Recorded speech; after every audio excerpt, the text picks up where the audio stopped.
Hello, കുഞ്ഞിത്താമരയുടെ പുതിയൊരു വീഡിയോയിലേക്ക് സ്വാഗതം. ഇന്നത്തെ റെസിപ്പി വളരെ വേഗത്തിൽ തയ്യാറാക്കാൻ പറ്റുന്നത് എന്നാൽ വളരെ സോഫ്റ്റും ആയിട്ടുള്ള റാഗി റൊട്ടിയാണ്. അപ്പോൾ നമുക്ക് വീഡിയോയിലേക്ക് പോയാലോ.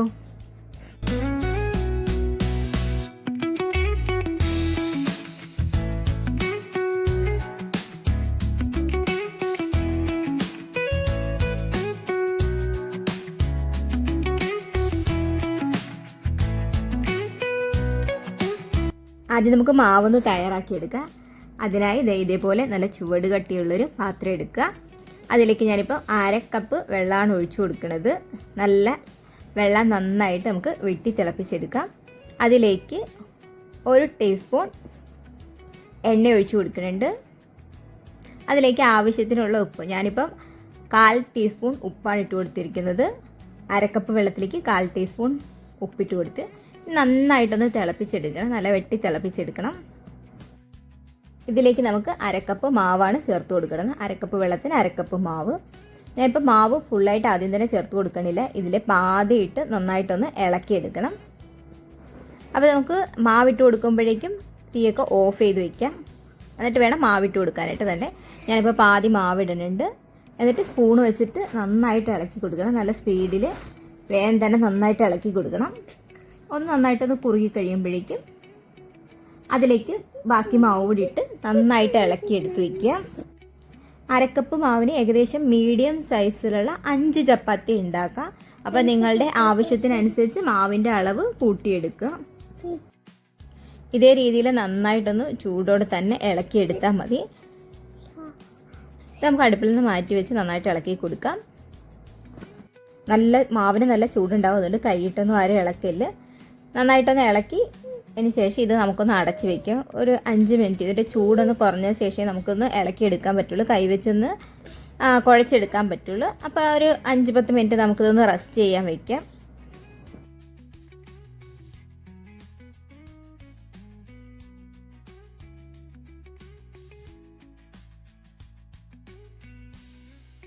ഇതിൻ്റെ ചൂടൊന്ന് ചെറുതായിട്ടൊന്ന് നമുക്ക് കൈവച്ച് ഇളക്കാൻ പരുവത്തിനാകുമ്പോഴത്തേന് ഇത് നന്നായിട്ട് കുഴച്ചെടുക്കാൻ പറ്റുന്നൊരു പാത്രത്തിലേക്ക് മാറ്റണം.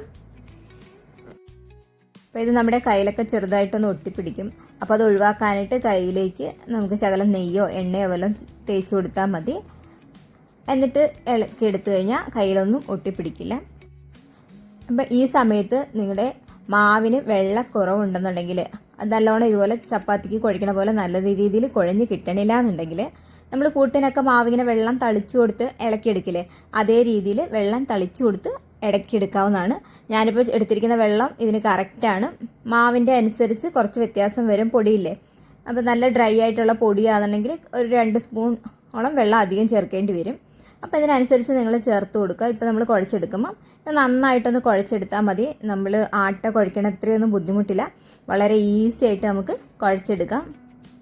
എല്ലാവർക്കും റാഗിപ്പൊടി വെച്ചൊക്കെ ചപ്പാത്തിയൊക്കെ ഉണ്ടാക്കുന്ന പറയുമ്പോൾ നല്ല ഡൗട്ട് ഉണ്ടായിരിക്കും. പക്ഷേ ഇതൊന്ന് വളരെ എളുപ്പമാണ് നമുക്ക് കുഴച്ചെടുക്കാനും. നമ്മൾ സാധാ ചപ്പാത്തി ഉണ്ടാക്കുന്നതിനേക്കാളും വളരെ ഈസി ആയിട്ട് ഉണ്ടാക്കിയെടുക്കാൻ പറ്റും. നല്ല മയത്തിൽ ഇപ്പം തന്നെ ഇത് കണ്ടില്ലേ, നല്ല സോഫ്റ്റായിട്ട് നമുക്ക് മാവ് കിട്ടും. കുട്ടികളൊക്കെ ആണെങ്കിൽ റാഗിയൊക്കെ കഴിക്കാൻ നല്ല ബുദ്ധിമുട്ടായിരിക്കും അല്ലേ, കുറുക്കൊക്കെ ആക്കി കൊടുക്കാൻ അല്ലാണ്ടൊക്കെ. പക്ഷേ ഇതേപോലെ ചപ്പാത്തി ഉണ്ടാക്കി കൊടുത്താൽ അവർക്കൊക്കെ ഇഷ്ടമാവുകയും ചെയ്യും, കുട്ടികളൊക്കെ കഴിക്കുകയും ചെയ്യും. നമുക്കിനി ഇത് ചെറിയ ബോളുകളാക്കി മാറ്റാം. അപ്പം ഞാനിപ്പം മീഡിയം സൈസിലുള്ള ചപ്പാത്തിയാണ് ഉണ്ടാക്കുന്നത്. ഇതിൽ നിന്ന് എനിക്ക് ഏകദേശം 5 ചപ്പാത്തിയോളം ഉണ്ടാക്കാൻ പറ്റും. അപ്പോൾ 5 ഉരുളകളായിട്ട് മാറ്റിയെടുക്കുന്നുണ്ട്. ഇനി നമ്മൾ പരത്താൻ എടുക്കുന്നത് മാത്രം നീക്കി വയ്ക്കുക. ബാക്കിയുള്ളത് അതേപോലെ ഡ്രൈ ആകാതിരിക്കാനായിട്ട് അടച്ച് വെക്കണം. നമ്മൾ ഓരോ തവണ ബോൾ ഇങ്ങനെ പരത്തുമ്പോഴേക്കും, ചപ്പാത്തിക്ക് പരത്തി എടുക്കുമ്പോഴേക്കും അപ്പോഴെല്ലാം അത് മാവ് കൈവച്ച് നന്നായിട്ടൊന്ന് ഉരുട്ടിയെടുക്കണം.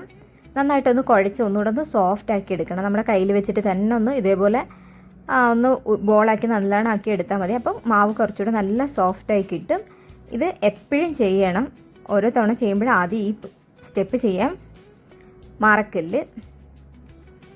ഇല്ലെന്നുണ്ടെങ്കിൽ മാവ് നല്ല ഡ്രൈ ആയിട്ടിരിക്കും. അതുകൊണ്ടാണ് അങ്ങനെ പറയുന്നത്. നമ്മളിങ്ങനെ കയ്യിൽ വെച്ചിട്ടൊന്ന് പ്രസ് ചെയ്തതിന് ശേഷം സാധാ നമ്മൾ ചപ്പാത്തി പരത്തിയെടുക്കുന്ന രീതിയിൽ ഇതേപോലെ നമുക്ക് കുറച്ച് അരിയുടെ പൊടിയൊന്ന് വിതറി കൊടുക്കുക. അതിന് മുകളിലേക്ക് റാഗി ബോൾസ് വെച്ച് ഒന്ന് പരത്തി ഒരു ഷേപ്പിലൊന്ന് കൊടുക്കണം. അതിനുശേഷം നമ്മുടെ ചപ്പാത്തിക്കോൽ വെച്ചിട്ട് വളരെ പതുക്കെ വേണം നമ്മൾ പരത്തിയെടുക്കാനായിട്ട്. വല്ലാണ്ട് സ്പീഡിൽ ചെയ്യില്ല, മാവ് ഭയങ്കര സോഫ്റ്റ് ആയിരിക്കും, അപ്പോൾ അത് പൊട്ടിപ്പോവും. അതുകൊണ്ടാണ് അങ്ങനെ ചെയ്യുന്നത്. അപ്പോൾ നിങ്ങൾക്ക് ഇങ്ങനെ എടുക്കാൻ ആദ്യമായിട്ടുള്ളവർക്കൊക്കെ ആണെങ്കിൽ കുറച്ച് ബുദ്ധിമുട്ട് തോന്നും, ഇങ്ങനെ എടുക്കുമ്പോൾ പൊട്ടിപ്പോകും എന്നൊക്കെ ഉള്ളത്. അപ്പോൾ അങ്ങനെ ഉണ്ടെങ്കിൽ നിങ്ങൾക്ക് ഇതേപോലെ ഒരു ബട്ടർ പേപ്പർ വെച്ച് കൊടുക്കാവുന്നതാണ്. അല്ലെന്നുണ്ടെങ്കിൽ വാഴയില ഒന്ന് വാട്ടിയിട്ട് അതിൻ്റെ മുകളിൽ താണ്ട് ഇതുപോലെ വെച്ച് നമ്മളിങ്ങനെ വെച്ച് ചെയ്യുമ്പം ഇതിലേക്ക് ആദ്യം ഒന്ന് എണ്ണയോ നെയ്യോ ഒന്നും തടവി കൊടുത്തിട്ട് പിന്നെ മാവ് ഇട്ട് കൊടുക്കേണ്ട ആവശ്യമില്ല കേട്ടോ. നമുക്ക് വേഗം ഇളകി കിട്ടും. അത് കാരണം റാഗിയുടെ പൊടി വിതറി കൊടുക്കണ്ട. ഞാനിപ്പോൾ ഇതിങ്ങനെ വെച്ചിട്ട് ചപ്പാത്തിക്കോല് വെച്ചിട്ട് ഇങ്ങനെ ചെറുതായിട്ട് പരത്തിയെടുക്കുകയാണ്. അപ്പോൾ എനിക്കത് കുറച്ചുകൂടെ നല്ല തിന്നായിട്ട് വളരെ നൈസായിട്ട് പരത്തിയെടുക്കാനും പറ്റും. ഇല്ലാതെ നമ്മൾ പരത്തിയെടുക്കാൻ വളരെ നൈസാക്കുമ്പോൾ നമ്മൾ ചപ്പാത്തി പലകയെന്നൊക്കെ എടുക്കുമ്പോഴത്തേനും വിട്ടുപോരും, പൊട്ടിയൊക്കെ പോകും, നല്ലൊരു ഷേപ്പിലൊന്നും കിട്ടൂലായിരിക്കും.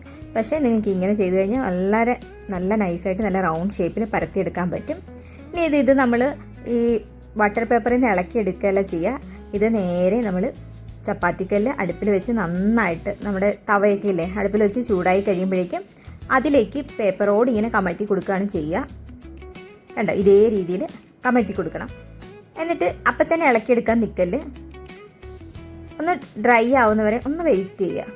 ഒരു 30 സെക്കൻഡൊക്കെ ആകുമ്പോഴത്തേനും നമ്മൾ പേപ്പർ ഇങ്ങനെ ഒന്ന് എടുത്തു കഴിഞ്ഞാൽ അതിലെങ്ങും പിടിക്കില്ല, നല്ല സോഫ്റ്റായിട്ട് നല്ല സ്മൂത്തായിട്ട് നമുക്ക് വിട്ടുപോരും. ഇനി ഇത് നമ്മുടെ കയ്യിൽ വെച്ച് ഒന്നും ഇളക്കല്, ഇതൊന്ന് വെയിറ്റ് ചെയ്യുമ്പോൾ നടിപ്പ് ഇതിൻ്റെ കളറൊന്ന് ചേഞ്ച് ആയിട്ട് വരുന്ന നമുക്ക് കാണാൻ പറ്റും. ഒന്ന് ഡ്രൈ ആയിക്കോട്ടെ, ഒന്ന് ഡ്രൈ ആകുമ്പോഴത്തേനും നമുക്ക് ഇതുപോലെ ഒന്ന് തിരിച്ചിട്ട് കൊടുക്കാം. അപ്പോൾ കണ്ട നല്ല സ്മൂത്തായിട്ട് നമുക്ക് ഇളകി കിട്ടണം. കണ്ട ഇതിലെങ്ങും പിടിക്കില്ല, നല്ല സോഫ്റ്റ് ആയിട്ടുള്ള ചപ്പാത്തിയും കിട്ടും.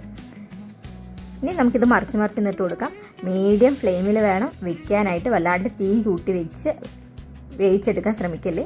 ഇതിലേക്ക് നിങ്ങൾക്ക് വേണമെന്നുണ്ടെങ്കിൽ എണ്ണയോ നെയ്യോ തടവി കൊടുക്കാം, കുറച്ചുകൂടെ നല്ല സ്മൂത്തായിട്ട് കിട്ടും. അപ്പോൾ 2-3 പ്രാവശ്യം ഇതേപോലെ തിരിച്ചും മറിച്ചൊക്കെ ഒന്ന് ഇട്ട് കൊടുത്തിട്ട് 2 സൈഡിലും എണ്ണയോ നെയ്യൊക്കെ ഒന്ന് തടവി കൊടുത്തു കഴിഞ്ഞിട്ട് ഒരു കോട്ടൺ തുണി വെച്ചിട്ട്, ഇതിലേക്ക് നമുക്ക് എണ്ണയൊന്നും വെക്കാമല്ല കേട്ടോ, ഇത് നല്ല കോട്ടൺ തുണി വെച്ചിട്ട് നമ്മളൊന്ന് പ്രസ് ചെയ്ത് കൊടുക്കുക. പ്രസ് ചെയ്ത് കൊടുക്കുമ്പോഴത്തേനും നല്ല ഭൂരിയൊക്കെ പൊങ്ങി വരണ പോലെ നന്നായിട്ട് പൊങ്ങി വരും. അപ്പോൾ ഒന്നുകൂടെ ഒന്ന് മറിച്ചിട്ട് കൊടുത്താൽ മതി. അങ്ങനെ 2 പുറവും നന്നായിട്ടൊന്ന് വേവിച്ചെടുക്കുക. നല്ല സോഫ്റ്റായിട്ടുള്ള ചപ്പാത്തി, ഇത് കാണുമ്പോൾ തന്നെ അറിയാം എന്ത് സോഫ്റ്റായിട്ടായിരിക്കണേ മാവ്. ഇതേപോലെ നിങ്ങൾക്ക് മറ്റ് ചപ്പാത്തി ഇതുപോലെ ഉണ്ടാക്കിയെടുക്കാവുന്നതാണ്. ഓരോ ബോൾസും എടുക്കുമ്പോൾ മറക്കല്ല, ആദ്യം കയ്യിൽ വെച്ച് ഒന്ന് റോൾ ചെയ്തിട്ട് ഒന്ന് സോഫ്റ്റ് ആക്കിയതിന് ശേഷം വേണം പരത്തിയെടുക്കാനായിട്ട്. വളരെ ഈസി ആയിട്ട് നിങ്ങൾക്ക് ചെയ്തെടുക്കാൻ പറ്റും. നമ്മൾ ആട്ട വെച്ച് ചപ്പാത്തി ഉണ്ടാക്കുമ്പോൾ ഉണ്ടാക്കുന്ന കറികളൊക്കെ ഇല്ലേ, ആ എല്ലാ കറികളും നമുക്ക് റാഗിയുടെ കൂടെയും കഴിക്കാം. അതേ കറികൾ തന്നെ ഉണ്ടാക്കിയാൽ മതി. ചിക്കനോ അല്ലെന്നുണ്ടെങ്കിൽ മുട്ടക്കറിയോ എന്തായാലും ഇതിൻ്റെ കൂടെ സെറ്റാവുന്നതാണ്. കുറുമയോ എന്ത് വേണമെങ്കിലും നിങ്ങൾക്ക് ഉണ്ടാക്കാൻ പറ്റുന്നതാണ്. അല്ലെങ്കിൽ നിങ്ങൾക്കിത് വെറുതെ കഴിക്കാനും കുഴപ്പമില്ല. ഈ പറഞ്ഞ ഇതേ രീതിയിൽ നിങ്ങൾ ഉണ്ടാക്കിയെടുക്കുകയാണെങ്കിൽ ഞാൻ പറഞ്ഞ ടിപ്സൊക്കെ ഒന്ന് ഫോളോ ചെയ്താൽ മതി. വളരെ ഈസി ആയിട്ട് നിങ്ങൾക്കിത് ഉണ്ടാക്കിയെടുക്കാൻ പറ്റും. അപ്പോൾ ഇതേ രീതിയിൽ ബാക്കിയുള്ള ചപ്പാത്തിയും ഉണ്ടാക്കിയെടുക്കുക. വളരെ ഈസിയാണ് ഉണ്ടാക്കിയെടുക്കാനായിട്ട്. ഷുഗറൊക്കെ ഉള്ളവർക്കാണെങ്കിൽ ഗോതമ്പ് ഒന്നും കഴിക്കാൻ പറ്റില്ല, ചോറൊക്കെ കഴിക്കാൻ പറ്റില്ല. അപ്പോൾ നിങ്ങൾക്ക് അങ്ങനെയുള്ളവരൊക്കെ വീട്ടിലുണ്ടെന്നുണ്ടെങ്കിൽ ഇതേപോലെ ചപ്പാത്തി ഉണ്ടാക്കി കൊടുക്കാൻ പറ്റുന്നതാണ്. അവർക്ക് മാത്രമല്ല കേട്ടോ, കുഞ്ഞു മക്കൾക്കൊക്കെ ആണെങ്കിൽ അധികം ചീര അങ്ങനെയൊന്നും കഴിക്കില്ല, അവർക്കൊക്കെ നല്ല അയൺ ഡെഫിഷ്യൻസി ഒക്കെ ഉണ്ടാവും. അപ്പോൾ റാഗിയൊക്കെ കഴിച്ചു തുടങ്ങുകയാണെങ്കിൽ പെട്ടെന്ന് തന്നെ മാറ്റം കാണാം. നിങ്ങൾ വെയിറ്റ് കുറയ്ക്കാൻ ആഗ്രഹിക്കുകയാണെങ്കിൽ റാഗി ഇതേ രീതിയിൽ റാഗി കഴിച്ചു കഴിഞ്ഞാൽ നിങ്ങളുടെ വെയിറ്റ് കൺട്രോൾ ചെയ്യാൻ കഴിയും. ധാരാളം ഫൈബർ കണ്ടന്റ് ഉള്ളതിനാൽ ഇത് ദഹനത്തിനും വളരെ നല്ലതാണ്. അതായത് കാൽസ്യത്തിൻ്റെയും അയണിൻ്റെയും ഒക്കെ ഒരു കലവറയാണ് നമ്മുടെ റാഗി. അങ്ങനെ ഒരുപാട് ഗുണങ്ങളുള്ളൊരു ധാന്യമാണ് റാഗി. അപ്പം റൊട്ടി എന്നല്ല, എങ്ങനെയായാലും നമ്മളുടെ ആഹാരത്തിൽ ഇത് ഉൾപ്പെടുത്താൻ ശ്രമിക്കുക. നിങ്ങൾക്ക് സ്മൂത്തി ആയിട്ടോ അല്ലെന്നുണ്ടെങ്കിൽ കുറുക്ക് രൂപത്തിലോ ഒക്കെ നിങ്ങൾക്ക് ആഹാരത്തിൽ ഇത് ഉൾപ്പെടുത്താൻ സാധിക്കും. അപ്പോൾ ഒരിക്കലും ഒഴിവാക്കല്.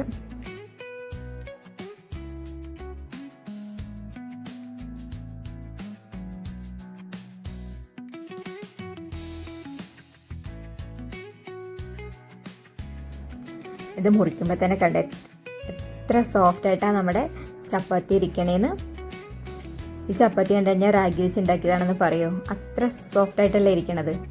ഇത് നോക്കിയാൽ കയ്യിലൊക്കെ വെച്ച് ഇങ്ങനെ അമക്കി കഴിഞ്ഞാൽ എന്ത് സോഫ്റ്റായിട്ട് പഞ്ഞി പോലെ ഇരിക്കണേന്ന് അറിയോ. അപ്പോൾ നമ്മൾ ഉണ്ടാക്കിയതിന് ശേഷം നല്ല എയർ ടൈറ്റ് ആയിട്ടുള്ള കണ്ടെയ്നറിൽ ഇട്ട് വയ്ക്കാൻ പ്രത്യേകം ശ്രദ്ധിക്കണം.